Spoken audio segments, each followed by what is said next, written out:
Ustedes son pioneros en la Argentina para lo que yo sé que es una obra tremenda que se va a dar en el campo de la capellanía. Ustedes son una plataforma de lanzamiento, son catalíticos, por decir así, de lo que Dios va a hacer en Argentina a través de la capellanía.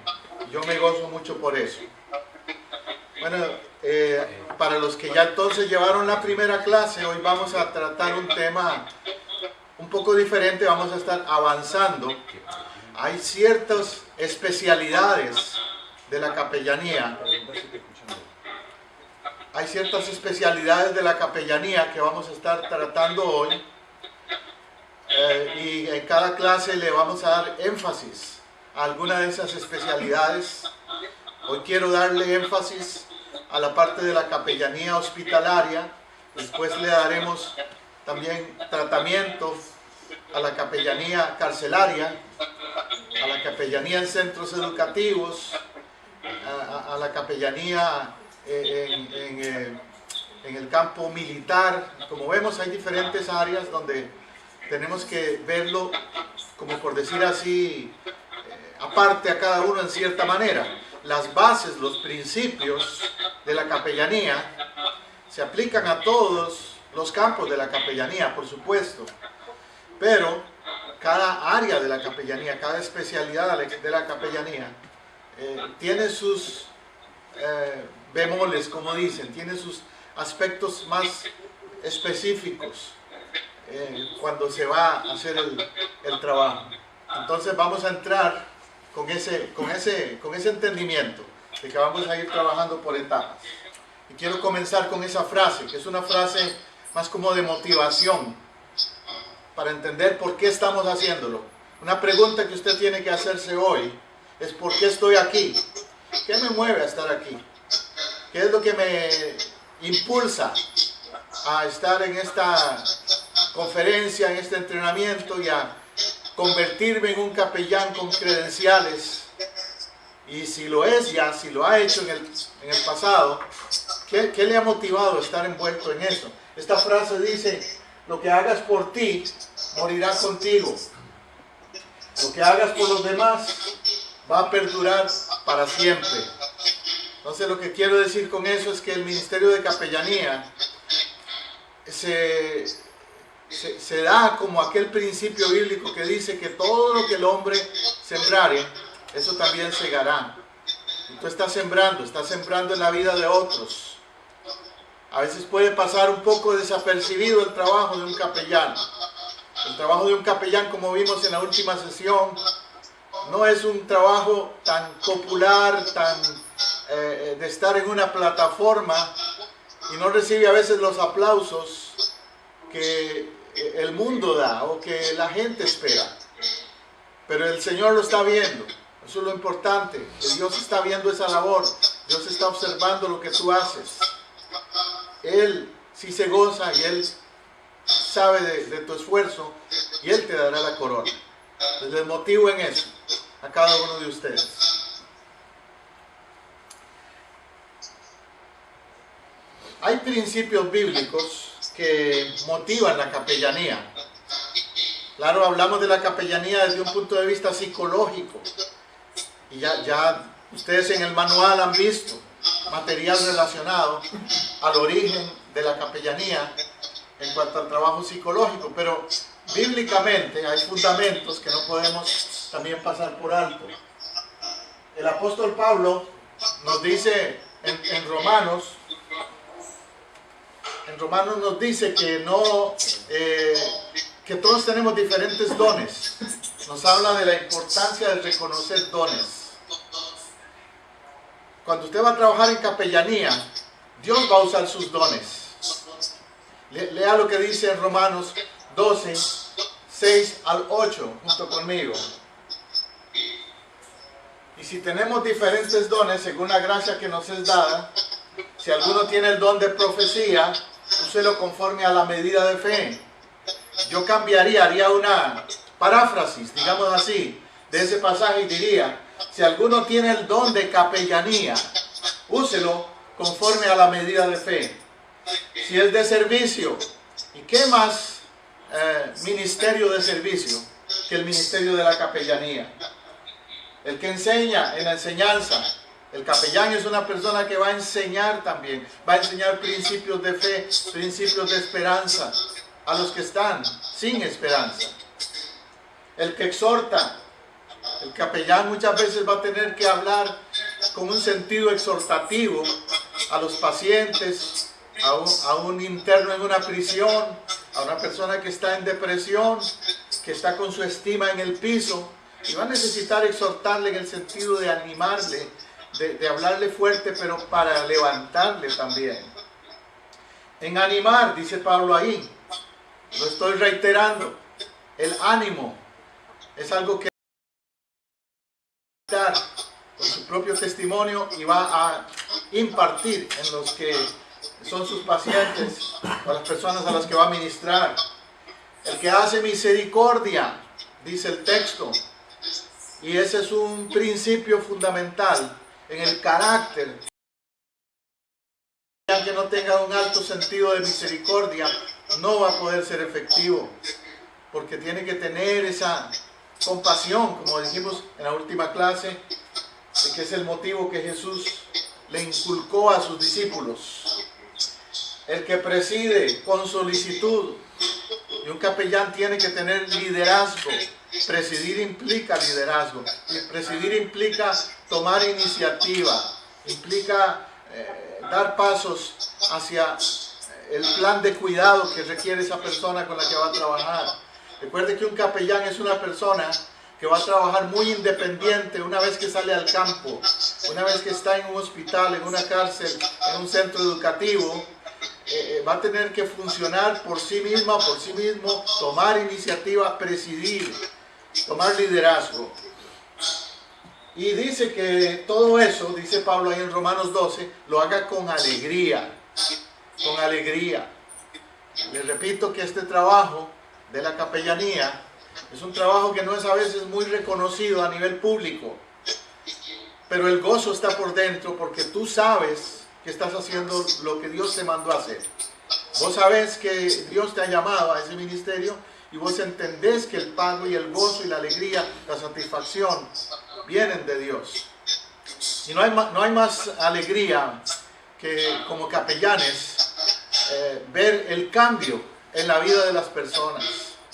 Ver tal vez a un adicto a las drogas que estaba ya desechado por la sociedad, verle levantarse, verle cambiar su actitud, verle libre y saber que el capellán fue una persona instrumental en ese cambio de ese adicto a las drogas, o una persona que estaba en una prisión y aunque está en rejas todavía, interiormente en su corazón, ser libre, porque un capellán entró a esa cárcel y le impartió libertad, la libertad que Cristo da. O un enfermo que está terminal, a punto de morir en un hospital. Y también la mayor alegría de un capellán es saber que esa persona, antes de dar su último respiro, entregó su vida a Cristo y se fue a la eternidad con fe, con seguridad de su salvación. Porque un capellán estuvo ahí, representando a la iglesia, representando a Cristo, y le ayudó en ese proceso. ¿Ves? Por eso ese texto de Romanos 12, 6 al 8, tómalo como uno de los pasajes de bases teológicas de la capellanía. He mencionado que la capellanía tiene diferentes especialidades. Abuelo de pájaro, te he mencionado eso. Y otra vez te quiero hacer una lista para que tengas en mente. Quizás usted al tomar este curso se está preguntando, bueno, eso de ser capellán es muy general, pero ¿en qué área puedo yo ser más efectiva? ¿En qué área puedo yo ser más efectivo? Y sí es cierto, no todos van a funcionar bien como capellanes en un hospital, o no todos van a funcionar bien como capellanes en una prisión o en el ejército, en un ambiente militar. Por eso analiza y piensa y pídele a Dios dirección, discernimiento de qué área, qué especialidad será aquella en la que tú te vas a sentir, en la que vos vas a funcionar mejor como capellán. Te he mencionado, por ejemplo, la capellanía en las Fuerzas Armadas. En nuestro país, en los Estados Unidos, y yo sé que en la Argentina también, cada vez más y más se está reconociendo la urgencia y la necesidad de capellanes que estén ahí cuando hay una guerra, cuando hay un conflicto bélico, donde van a haber emociones muy fuertes, tanto de parte de los soldados como de parte del pueblo, donde haya una intervención militar. Y ahí va a ser muy importante tener hombres o mujeres con carácter para enfrentar eso, para saber estar ahí. Yo le llamo a los capellanes militares soldados también, pero soldados del reino, soldados de Cristo. Ellos van con ese uniforme que les va a dar el ejército y van tal vez representando al ejército de su país. Pero por encima de ese uniforme militar, ellos tienen la chapa, la identificación de capellanes de Cristo, de capellanes del Señor. Y vamos a hablar más específicamente sobre los requisitos, condiciones que se requieren para un capellán militar. Pero ahora te estoy dando, como te digo, a vuelo de pájaro, las diferentes especialidades. Tenemos la capellanía policial. Y en esa área también, en cualquier ciudad, hay una urgencia de personas con una capacidad especial. Aquí en los Estados Unidos, la semana pasada, estábamos lidiando con una situación bien difícil. Si usted ha visto las noticias a nivel internacional, lo sabe. En una ciudad que se llama Baltimore, la gente se tiró a las calles a protestar por unos arrestos y consecuencias, muerte de un joven afroamericano. Y había una situación de pleito, de guerra casi entre la comunidad y la policía. Ayer hubo un funeral de un policía que fue muerto en estos días. Entonces había una situación bien tensa de relación entre la comunidad y la fuerza policial. Y un capellán que esté envuelto en la fuerza policial puede ser tremendo instrumento para ser una especie de mediador de esos casos entre la comunidad y los cuerpos policiales. A veces la gente en la comunidad no confía en la policía. Lamentablemente a veces se critica de que en la policía hay mucho racismo, prejuicio, abuso de fuerza, etc. Corrupción, todo eso. Y por parte de la policía también ellos dicen en la comunidad, no nos podemos confiar de nadie, también nos ven como enemigos. Y la gente también puede venirse en contra nuestra. ¿Qué podemos hacer? Ahí es donde un capellán puede servir, como te digo, de instrumento. No solo ayudando a la comunidad en general, pero ayudando al mismo departamento de policía para tener una mejor imagen y una mejor comunicación. Los capellanes son usados con ese propósito. Puente, comunicación entre la fuerza policial y la comunidad también. Además de intervenir en los casos de crisis. Yo les conté en la última clase, ¿recuerdan de mi experiencia? Yo he sido capellán con la policía, he sido capellán en hospitales, he sido capellán en diferentes campos, en prisiones también he estado. En el único lugar donde no he sido capellán es en el ejército. Pero sí tengo la experiencia de primera mano, trabajando con militares también. Fui pastor en una iglesia que tenía una base militar ahí y trabajé muy de cerca con ellos. Fui misionero en países donde había conflictos de guerra, como cuando fui misionero en Nicaragua. Así que yo entiendo también la necesidad urgente que hay de capellanes que entiendan la necesidad en esa área. Tenemos la capellanía industrial también, que es una capellanía que no es muy conocida, pero está creciendo el interés. Desde el siglo XVI, lo que se llama históricamente el movimiento industrial. ¿Sabe? Antes todo era muy artesano, todo era muy manual, los negocios eran pequeños, pero de pronto el mundo cambió. Y hoy día tenemos grandes corporaciones, grandes empresas, compañías que tienen miles y miles de empleados. En esas compañías se dan situaciones bien difíciles a veces por el mismo estrés, por la misma tensión que produce el trabajo en compañías grandes. Entonces hoy día las compañías grandes están contratando psicólogos para lidiar, para bregar con sus empleados. Pero también están abriéndole las puertas a los capellanes industriales en las grandes fábricas, en las grandes corporaciones, porque son personas que pueden entrar a esas compañías y interactuar con el personal, con los empleados y ayudar cuando hay situaciones de crisis. Y igual vamos a hablar más en detalle después de cómo un capellán industrial puede ser útil y qué requisitos puede tener un capellán industrial. Tenemos la capellanía deportiva. También las organizaciones atléticas están utilizando capellanes más y más.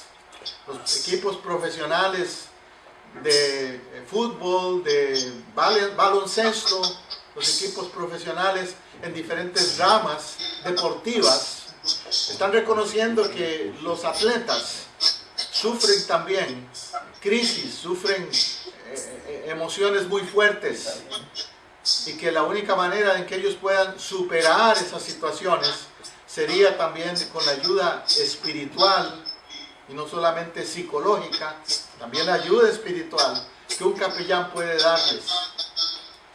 A mí me ha llamado mucho la atención como veo juegos profesionales de fútbol. Les decía entonces que me ha llamado mucho la atención, aun cuando observo juegos profesionales de fútbol, ya que somos latinos, quizás puedo poner un ejemplo más que otro. Vos y yo, los argentinos, nos entendemos en eso, en cuanto al fútbol, ¿verdad? Somos fanáticos, somos fiebres. Ustedes acaban de tener un clásico ahí, yo sé. Y yo anoche estaba viendo aquí en Orlando, al Orlando City, jugar también, con Kaká que estaba ahí jugando, y tremendo. Pero me llamó mucho la atención como muchos de estos futbolistas, cuando ellos hacen un gol, levantan su mano al cielo y le dan gloria a Dios. He observado a muchos que se arrodillan y le dan a Dios primero el lugar, oran, se arrodillan. El portero de mi país, yo soy original de Costa Rica, el portero Navas, que juega con el Real Madrid y la selección nacional, lo primero que él hace cuando entra a un juego de fútbol es ponerse de rodillas en el marco, y lo están viendo millones de personas, lo están viendo miles ahí en el estadio, pero lo están viendo millones. Y ellos llevan su Biblia al camerino. A mí me contaba amigos cercanos del portero Navas, de que él lleva su Biblia al camerino del Real Madrid. Y él está haciendo una influencia ahí en el camerino del Real Madrid, créanme. Pero también me contaba que el Real Madrid tiene un capellán. Y tiene una persona que les ayuda espiritualmente. No solo está la persona que les da guía técnica, digamos, o el masajista, o los diferentes miembros del equipo.